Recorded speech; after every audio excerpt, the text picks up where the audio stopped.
I've lived the same 5 years over and over, and it always ends the same way. By Pentyworth 223. The first time it happened, I thought it was a nervous breakdown with a flair for theatrics. I was 32, sitting in a Honda dealership off Route 17, signing paperwork I didn't need to sign. A pen on a counter, fluorescent lights that made everyone's skin look slightly gray, a salesman with a forced laugh and a tie that kept drifting crooked like it hated being there too. I had spent the last 10 minutes arguing, calmly, politely, like I was ordering a sandwich, that I didn't want a protection package, and that no, I wasn't paying extra for floor mats that came with the car anyway. I'd done this before. Not in the normal way, like I bought a car once before. I mean every word, every pause, every little motion of his hand when he tapped the brochure had already been in my body, like my muscles remembered. My stomach turned over, slow and heavy, because I realized I could predict what he'd say next. "Listen," he was saying, "I'm just trying to take care of you. People don't think about, what if a deer runs into the side of it?" I finished, at the exact same time he did. And he blinked at me like I'd reached into his mouth and pulled the sentence out. He laughed. "Man, you must sell cars." I didn't. I worked in inventory for a warehouse that shipped medical supplies. Or I had. I couldn't even tell in that moment if that was still true. I dropped the pen. It clacked against the counter and rolled. The sound felt too loud in the little office. In the window, between the glossy poster of a smiling couple and a row of cars outside, I saw my reflection. I looked normal. Tired. Stubble I should have shaved. A scar at the edge of my eyebrow from a bike accident when I was 9. Same guy. So why did my heart feel like it was running from something? I pushed the paperwork away. "I can't," I said. The salesman's smile faltered. "Can't what?" "I can't do this." My throat tightened because I realized what I meant wasn't, "I can't buy the car." It was everything. The whole day, the whole week, the whole stretch of time my brain was insisting had already happened. I stood up too fast, the chair scraped. The salesman started talking again, something about deposits and financing, but his voice blurred because I heard something else. Not in the dealership, not through the wall, something that wasn't a sound so much as a pressure behind my ears. A countdown. Not numbers spoken out loud, just a sense of time snapping into place like a trap being set. 5 years. That phrase hit me out of nowhere, sharp as a slap. 5 years, and then it comes. I left without explaining. I walked out into the lot and the air felt like winter even though it was April. The sky was that flat, overcast gray that makes everything look like it's waiting. I got into my car, my old car, one with the cracked dash, and my hands were shaking so badly I had to sit there and breathe. That was cycle 1, I guess, the one where I still believed in normal explanations. I went to a doctor, I did scans, I took pills, I did therapy, I avoided caffeine. I did everything you do when your brain starts betraying you. And then, 5 years later, it found me. I'm not telling you 5 years later like it was a neat little skip. I lived those 5 years. I aged through them. I watched my hairline change in the mirror and I felt the dull ache in my knees when it rained. I made friends, I lost touch with people, I paid bills, I watched shows. I had a relationship that ended because we wanted different things and she cried in my kitchen and I stood there holding a dish towel like it could save me. The world didn't feel fake. That's the part that screws with you. It wasn't a dream you wake up from, it was life. Regular, boring, stupid life. Until the last day. It was a Tuesday. I know because I'd been annoyed I had to work late and I'd promised myself I'd start meal prepping on Wednesdays. I stopped at a Sunoco after work, the kind with the little convenience store that sells hot dogs that have been turning on metal rollers for hours. I bought a coffee even though it tasted like burned plastic and the receipt printed with that thin heat paper font that fades if you leave it in your car. I remember the stupid detail because later I tried to keep one. I tried to prove it to myself. When I walked out, my car wouldn't start. The engine turned over and then quit like it was choking. I tried again, same thing. I sat there with the key in my hand, staring at the dashboard lights. And I knew. Not guessed. Knew. Because that same pressure behind my ears was back. Stronger now, like the air itself was leaning in. It's here. I got out of the car. The parking lot was mostly empty. A guy in a hoodie was walking into the store, 2 semis idled by the pumps, their engines rumbling low. Nothing looked wrong. No storm, no sirens, no dramatic build. Then I saw it across the street, on the edge of the woods that bordered the highway. At first, my brain refused to label it. It was too tall, too thin, too wrong to be a person. It stepped out from between the trees like it had been waiting politely for me to notice. 10 feet, at least, maybe more. Emaciated in a way that didn't look like starvation, so much as something had pulled it apart and forgot to put it back together. Its arms were too long, hanging almost to its knees. Its chest was a narrow cage. Its skin was pale and stretched tight over bone like shrink wrap over leftovers. No clothes, no hair, no eyes. Just smooth skin where eye sockets should have been, like someone had pressed them flat. And a mouth. A long, grinning mouth that cut across its face. Not a smile like a person, a grin like a rip. The lips were thin, cracked, and pulled back far enough that I saw teeth that looked too many and too small, like a row of broken piano keys. It didn't move fast. It didn't need to. It tilted its head slightly, as if listening. And then it started walking towards the gas station. Straight line, no hesitation. A man with a normal brain would have screamed. I didn't. I stood there with coffee in my hand, frozen, because a chunk of me kept insisting it was impossible. Then it crossed the road without looking for cars, stepping in between moving vehicles like it knew they wouldn't hit it. A pickup swerved and honked. The driver leaned out the window to yell something and then slammed on the brakes, not because he wanted to, but because his body decided for him. He stared. The creature didn't look at him, didn't even turn its head. It just kept coming for me. I dropped the coffee. The cup hit the ground and splashed dark liquid across the concrete, and I ran. I ran behind the convenience store, past a dumpster that smelled like sour milk and fryer grease, and I kept going, because there was nowhere else to go. I heard footsteps behind me, not heavy, not pounding, just a steady, soft slap like bare feet on wet pavement. The thing didn't breathe. I didn't hear panting, I didn't hear effort. I cut around the side of the building, sprinted into the lot, and almost collided with the guy in the hoodie. His eyes went wide at my face, and he stepped back like I had blood on me. "I need help," I said. My voice came out too high, almost childish. Call someone, call the police." He started reaching for his phone, but then his gaze flickered over my shoulder. His hand froze. Whatever he saw behind me drained the color from his face like someone had pulled a plug. He didn't run, he didn't scream, he just stood there, phone halfway out of his pocket, staring. The creature reached us, and it didn't lunge or swipe like an animal. It simply stepped closer, and the air around it felt thinner, like oxygen got distracted. My knees softened. I stumbled backwards. The world narrowed into the shape of its mouth and the empty, eyeless skin above it. It leaned down, not to smell me, not to whisper. Just leaned down like you lean in to read a label. And then there's a gap in my memory there. Not because I blacked out, because the next thing that happened wasn't the next thing. It was the beginning. I woke up on a different morning, in a different bed, with a different phone buzzing on the nightstand. I sat up so fast I got dizzy.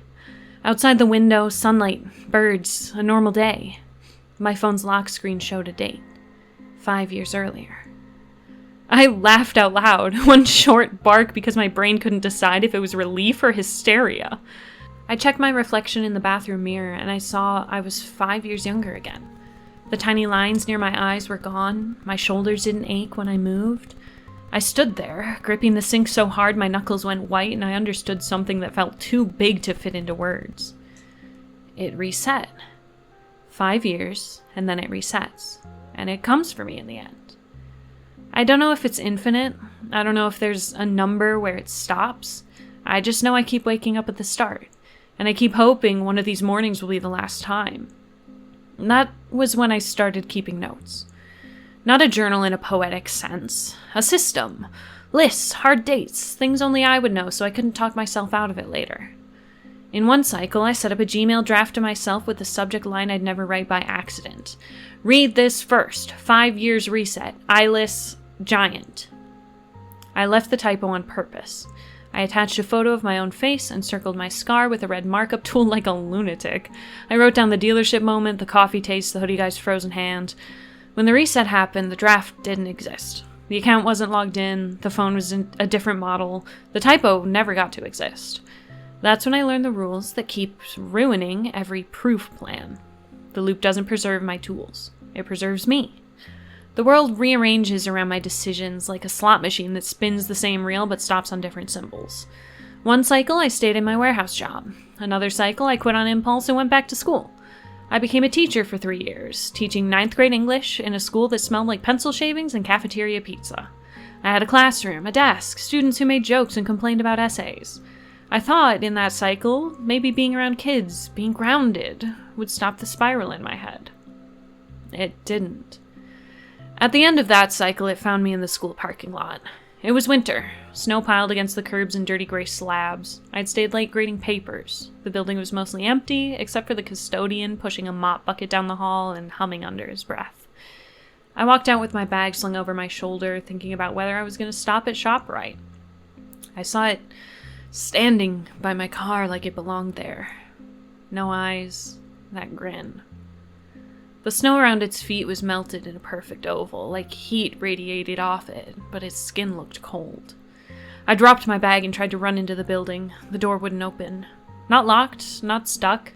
It was like the handle wasn't connected to anything, like the building had decided I didn't get to go inside. The custodian's humming stopped. I turned my head and saw him at the end of the hallway through the glass, staring at me, staring past me. His mouth was slightly open, and he didn't move to help. This creature stepped closer. Reset. Another cycle. I did the thing I never thought I'd do. I turned my life into content. I became an influencer. I hate even typing that word because it makes me sound like a joke, and honestly, that cycle was my worst 5 years in terms of dignity. I started with fitness videos because it was easy to sell. People want transformation. People want simple routines. People want someone to tell them the secret to discipline is powder you can buy from my link. I sold protein powder. I sold wellness stacks. I posed with tubs of supplements like they were trophies. I took pictures in gyms with good lighting and pretended my confidence was natural. I made money. That's the gross part. It worked. By year 3, I had a small following. People recognized me at grocery stores and asked if I was that guy. My DMs were full of strangers calling me king and asking what brand blender I used. I thought maybe if I became a different enough person, the thing wouldn't recognize me. At the end of that cycle, it found me anyway. It came during a live stream. I was in my apartment, ring light on, camera angle just right, talking about mindset like I was qualified to talk about anything. I noticed the comments slow down. Not stop. Slow. Like people were distracted by something off screen. Someone typed, "Bro, what the fuck is behind you?" I glanced at the chat, smiled like it was a joke, and turned my head. In the reflection of the dark TV screen behind me, I saw it standing in my hallway. Tall enough its head nearly brushed the ceiling. No eyes. That grin. I lunged for my phone, knocked it off the tripod, and the live feed spun, showing carpet, showing my bare feet, showing my hand scrabbling for the device like it was going to save me. I heard no footsteps, just that steady, soft slap. Then the phone camera caught a glimpse of it as it stepped over the fallen tripod. Chat exploded, people screaming in text emojis. Is this real? And call 911, and this is sick. I screamed for the first time in any cycle, raw and ugly, because there was no pretending now. The last thing I remember before the reset was its mouth opening wider than it should have been able to, like the grin was a door. Then the world snapped back to the beginning. After enough cycles, you stop trying normal fixes. I tried the big solutions. In one cycle, I got rich on purpose, not influencer rich, real rich. I made a series of investments that, after enough loops, I learned how to time. I bought before the spikes, I sold before the crashes. I played the system like I had a cheat code, because I did. By year 4, I had enough money to hire people who normally didn't answer emails from someone like me. Scientists, researchers, private labs, a neurologist who smelled like expensive cologne and didn't believe me until I predicted a freak hailstorm down to the hour. I flew them out to a rented house in the mountains. 2 physicists, a neuroscientist, a guy who worked in some government-adjacent lab and kept asking me where my funding came from. They recorded everything. They monitored my sleep, they asked about toxins, they took blood samples, they talked about time dilation and quantum branching and the idea that reality could be a series of decision trees. One of them, the neuroscientist, Dr. Khan, sat across from me at a long dining table one night and said, "Even if we confirm you're in a loop, that doesn't mean we can alter it. We might only be passengers." "I don't need you to alter it," I said. "I need you to tell me what it is and what that thing is." His face tightened. "You keep calling it a thing. Because if I call it a man, I'll throw up." They tried to set traps, tried to find patterns, they tried to locate it early in the cycle. We never saw it until the end.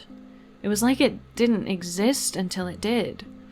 The last month of that cycle, they moved to a reinforced facility from a company that specializes in secure storage. Concrete walls, steel doors, cameras, motion sensors, armed guards who thought they were protecting a rich guy from kidnapping. I sat in a chair in the center of the main room with electrodes on my scalp and watched the camera feeds, waiting for the countdown pressure to start. It did. The guards kept joking about it, like nervous men do.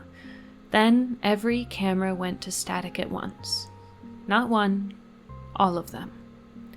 The lights didn't flicker. They stayed on. The power was fine. The cameras simply stopped showing reality.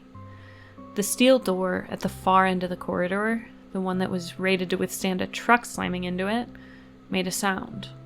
Not a bang, not a crash. A soft, deliberate scrape, like fingernails on metal. Then, the door opened. Not blown open, not pried open.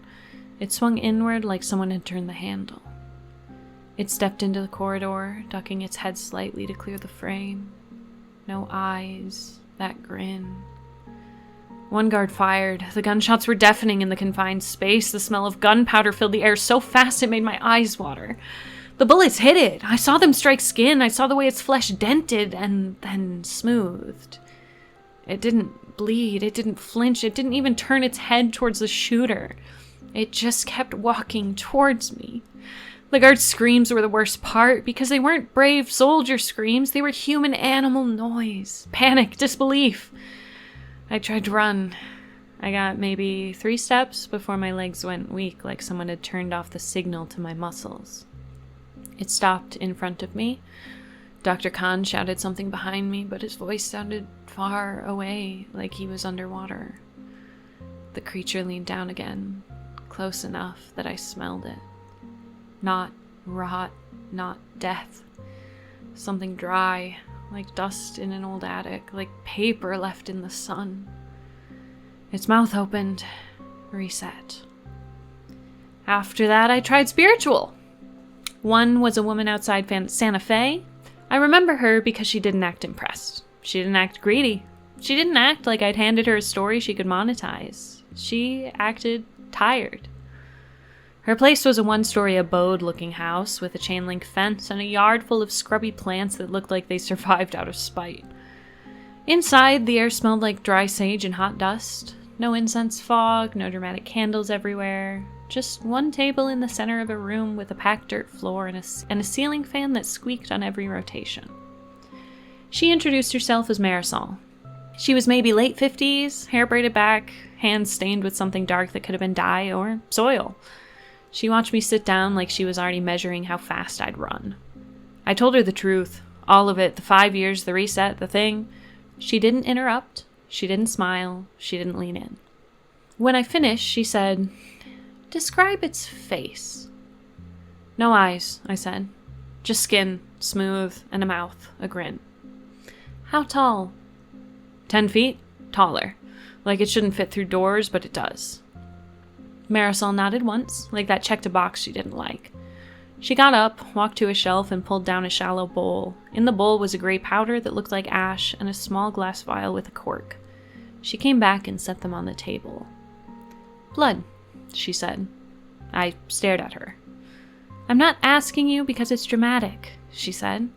"I'm asking because if you don't give it willingly, something else will take it." She slid a thin craft razor across the table. I cut my palm shallow, blood well, dark and glossy. Marisol held the bowl steady. "Let it fall." I let 3 drops fall into the ash. The ash absorbed it like thirsty dirt. Marisol poured the contents of the vial, clear liquid, into the bowl. The ash turned into a paste, thick and gray with tiny red streaks. She dipped 2 fingers into it and drew a circle on the table right between us. Not a fancy symbol, just a plain ring. She looked up at me and said, "This isn't a curse." "What is it?" I whispered. "It's a boundary," she said. "You're hitting the same boundary over and over." "A boundary with what?" "With something that owns the end of you." My skin went cold. That thing. "It's not chasing you because it hates you," she said.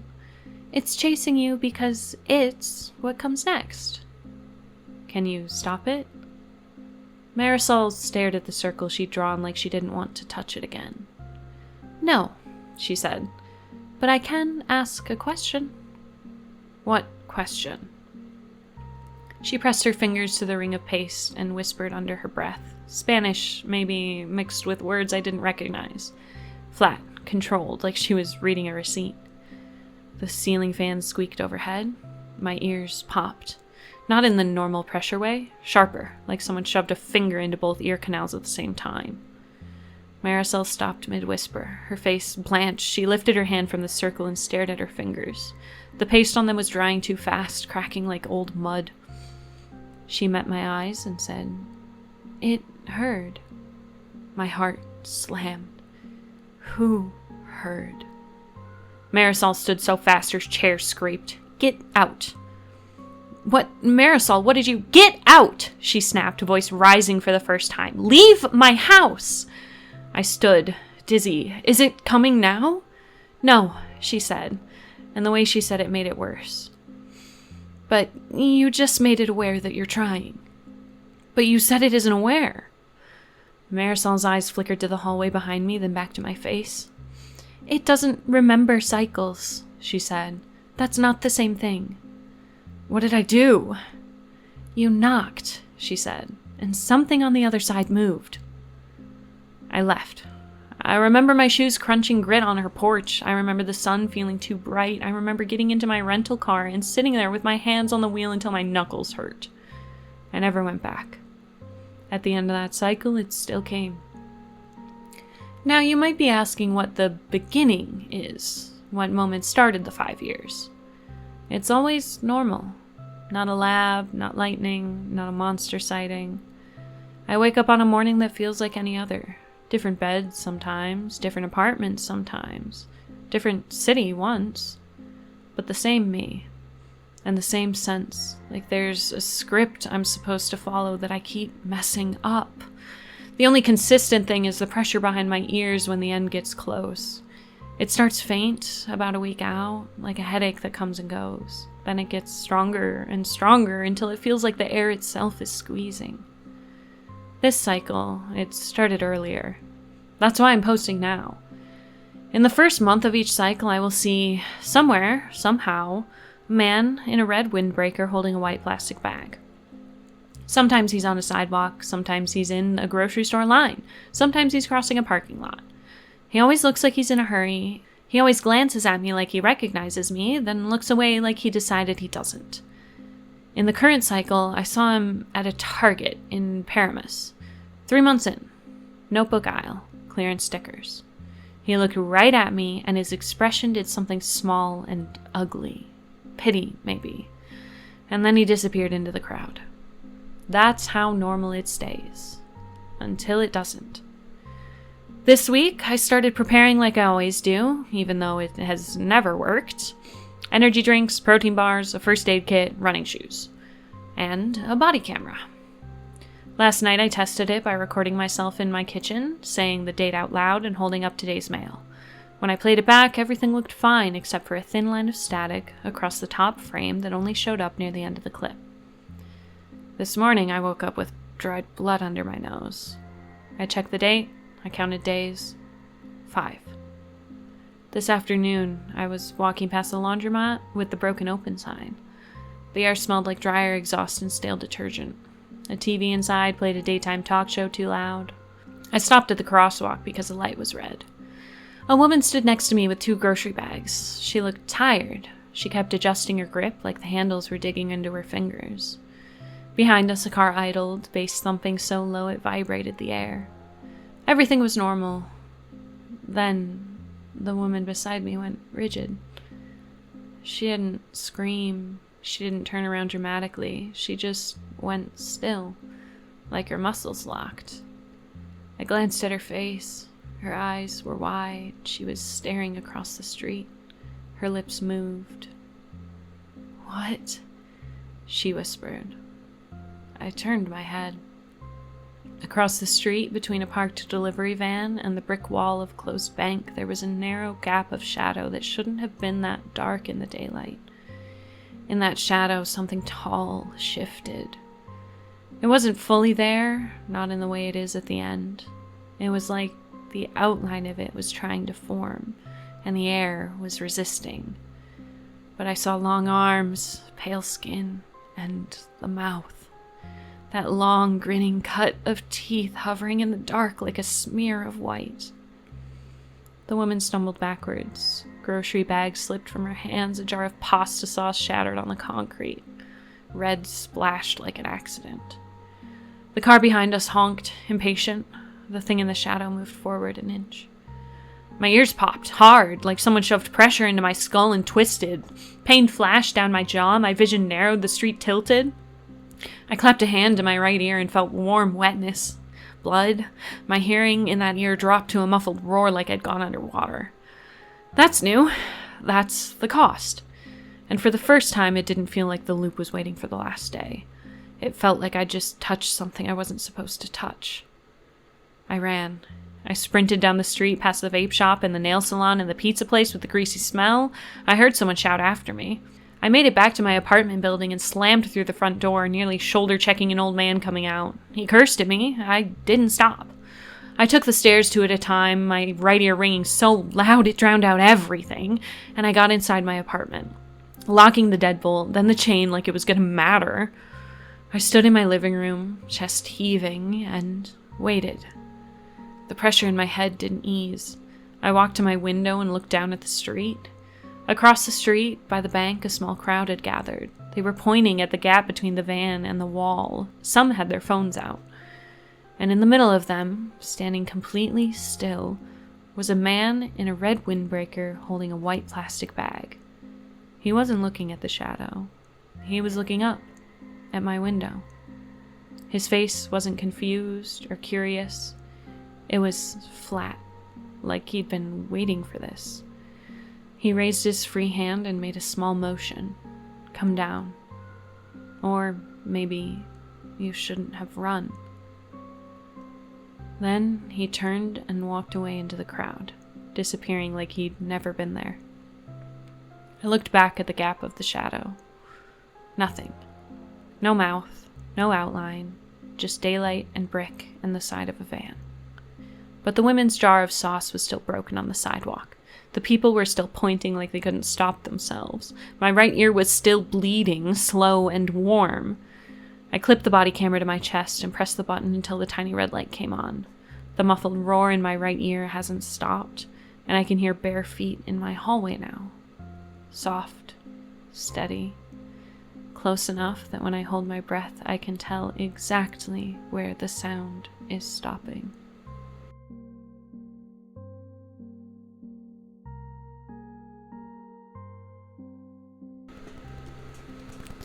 Well, if you've made it all the way here, I'd like to say thank you for listening. This is something I've been wanting to do for a while now, because I really like reading things and I really like narrating. There will probably be more of these, because I had a lot of fun. Have a good one. Thanks for listening.